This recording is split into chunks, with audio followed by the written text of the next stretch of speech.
New details tonight in the case of the Savannah State baseball player detained by ICE. The attorney for the 22-year-old says his client did nothing wrong, and he believes a paperwork error during his transfer to Savannah State is what led to his detention.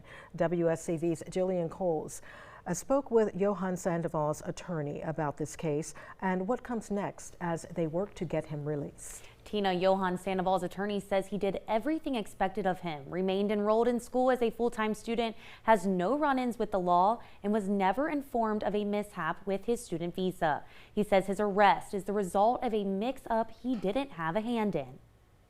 According to detention, as the first approach in this kind of case was quite frankly beyond overkill. It was extremely dramatic and catastrophic. Savannah State University baseball player Johan Sandoval arrested by ICE agents on July 3rd for what his attorney John Jaya says was a minor bureaucratic issue. It is about a school transfer paperwork issue that involves a federal system that the federal government and universities interact with called SSU. That federal law places in the hands of school officials.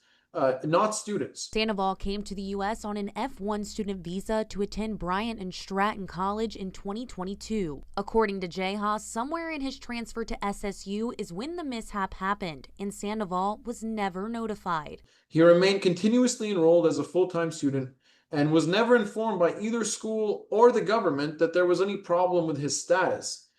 He learned of the issue for the first time when ICE detained him. Jay Haas says Sandoval is now in a detention center in western New York, over 4 hours from where he was arrested and from friends and family. An ICE spokesperson told WSAV during that arrest Sandoval tried to flee on foot, which Jay Haas says is a mischaracterization. He did not attempt to evade the law.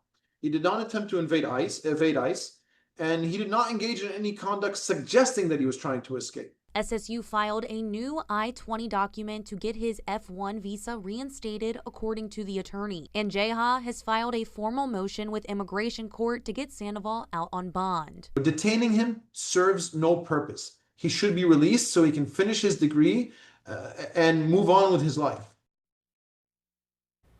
WSAV has reached out to both schools for comment on the alleged paperwork error, and SSU spokesperson said this, quote, "The university has fully cooperated with counsel and has provided Johan's attorney with all requested documents to support his legal representation and assist in this case," end quote. We have not heard back from Bryant and Stratton College. Jillian Coles, WSAV News 3 on your side.